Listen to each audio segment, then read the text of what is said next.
different section of my novel, that is Eva.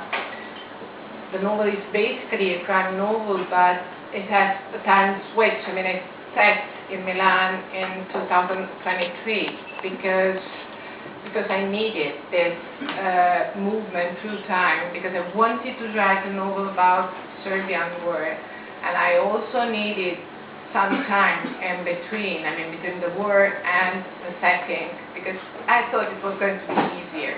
So basically what I wanted to do is, my first purpose was writing about war and saying something about the consequences of a war that was felt in Italy as very near. I was a teacher in the high school when, at the times of the war, and for the first time I saw my students really moved. And this was funny because with current weapons any war is very near, but in that case the fact that the war was just across the sea was something that deeply disturbed them, and so they were moved actually, so I felt the need of speaking of it. But it is also a curious love story, and this has been the first time that I deal with love story in what I write. I don't like love story writing, not particularly. So there are going to be two characters and a crime story and this selection of passages. And that's all. And Nicoletta will read passages, and Barry and Rachel will read sections as well. And I say something before each section just to say what it is about. So my first section is the epigraph. So it is not technically part of the novel, but it is the starting point at two levels.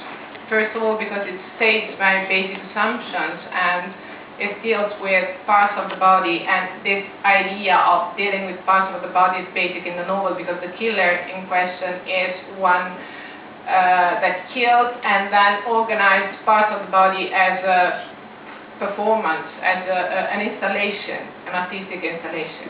And second, it is a starting point because this sort of poem was written before writing the novel, so it was then used because I thought it was useful to introduce it. Gli occhi perché hanno guardato troppo, senza vedere. Le gambe perché hanno camminato in posti inutili. Il cervello perché non è servito a capire. Le viscere perché a svolgerle ci disegna un paesaggio. I piedi perché portano scarpe di lusso. Le braccia perché hanno stretto donne che non volevano essere abbracciate. Il resto perché c'è un posto per tutto, in ordine. E le mani perché parlano.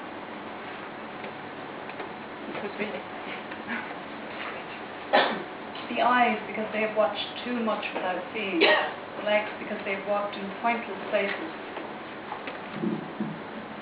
The brain because it failed to understand, because unwinding them you can draw a landscape. The feet because they are wearing luxury shoes. The arms because they have held women who didn't want to be embraced. The rest because there is a place for everything, in order. And the hands because they speak.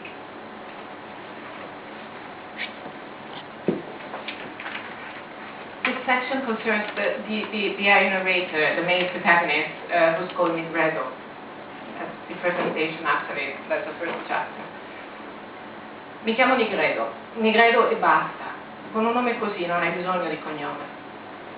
Ho cominciato a chiamarmi così durante la guerra gruppale. Ho fatto cose per cui la mia famiglia ha preferito dimenticarsi di me, di avermi dato sangue, affetto, denari e nome. Non sono partito a combattere, ero troppo giovane, ma sapevo fabbricare bombe, un vero talento. Ed è stato il motivo per cui mi sono messo a giocare al supereroe, al servizio di chi offriva condizioni migliori alla mia dote naturale.